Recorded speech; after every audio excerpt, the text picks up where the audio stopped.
যারা মাদকের সাথে জড়িত, আজকে সিগারেট খাচ্ছেন, কালকে গাঁজা খাবেন, আগামী দিন হয়তো আরও এর চাইতে জঘন্য কিছু খাবেন। তো আমি বলবো যে আপনাদের ফ্যামিলির জন্য আপনারা একটু হলেও চিন্তা করবেন। নোয়াখালী টাইমস, দৃষ্টি জুড়ে বাংলাদেশ। তো রিয়াজ ভাইয়ের কাছে আমার প্রশ্ন, রিয়াজ ভাই, আমাদের টুর্নামেন্ট আমরা যে আয়োজন করেছি, এটা নোয়াখালীতে যে পরিমাণ কিশোর গ্যাং মাদকের ছড়াছড়ি রয়েছে, ওই ক্ষেত্রে আমাদের টুর্নামেন্টটা কীরকম ভূমিকা সমাজের প্রতি রাখবে, আপনি যদি কিছু বলতেন।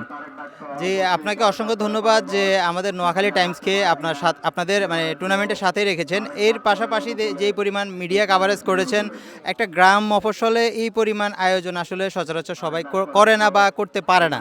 আপনাদের যে মানে নিজে থেকে যে উদ্যোগ নিয়েছেন বা এলাকাবাসীর তরুণরা যেই পরিমাণ উৎসাহিত যে এই খেলা দেখার জন্য এসেছে বা সবাই অনেক সুন্দর করে উপভোগ করতেছে, বিশেষ করে অনেক হাড্ডাহাড্ডি লড়াই চলতেছে খেলার মধ্যে আমি দেখতে পেলাম।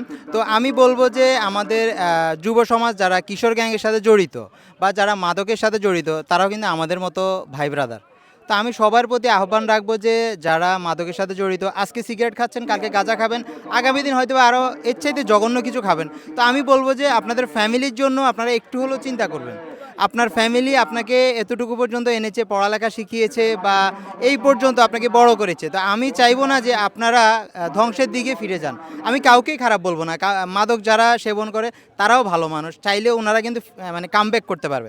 আমি বলবো যে তারা নতুন করে কামব্যাক করুক, তারা খেলার সাথে জড়িত হোক, ক্রীড়া সংস্কৃতির সাথে জড়িত হলে আমার মনে হচ্ছে যে ওনারা ভালো কিছু করতে পারবে। কারণ আমরা যদি মেধাশক্তি দিয়ে কাজে লাগাইতে পারি, আমাদের মাদক থেকে কিন্তু আমরা বেরিয়ে আসাটা বেশি আহামরি একটা সমস্যা হবে না আমার মনে হচ্ছে। আর আমি বলবো যে আপনাদের এই খেলাটার প্রতি শুভকামনা থাকবে এবং কি আমরা বলবো যে আপনারা প্রত্যেক বছর এইরকম সুন্দর টুর্নামেন্টের আয়োজন করেন। ধন্যবাদ। আচ্ছা, ধন্যবাদ আপনাকে আমাদের সাথে থাকার জন্য। আপনাকে আরেকটা প্রশ্ন আমি করতে চাই, যেহেতু নোয়াখালীর প্রত্যন্ত অঞ্চলে আপনাদের যাওয়া পড়ে, আপনারা কি মনে করেন যে নোয়াখালীর প্রত্যন্ত অঞ্চল সব জায়গায় কি এ ধরনের টুর্নামেন্ট হওয়া উচিত? হ্যাঁ, আমি বলবো যে আমাদের প্রত্যেকটা জেলা উপজেলায় ফুটবল না, ক্রিকেট, আমি বলবো যে টোটালি যারা ক্রীড়ার সাথে জড়িত আছেন তারা চাইলেই কিন্তু সম্ভব যে এইভাবে সুন্দরভাবে আমরা আমাদের খেলাধুলার প্রতি ছেলেমেয়েদের আকৃষ্ট করলে তারা মাদক থেকে বিরত থাকবে, কিশোর গ্যাং থেকে বিরত থাকবে, তারা অনেক ভালো কিছু করতে পারবে, পড়ালেখা করে আমাদের দেশের ভবিষ্যৎ উজ্জ্বল করতে পারবে। ধন্যবাদ রিয়াজ ভাই আপনাকে, ধন্যবাদ নোয়াখালী টাইমসকে।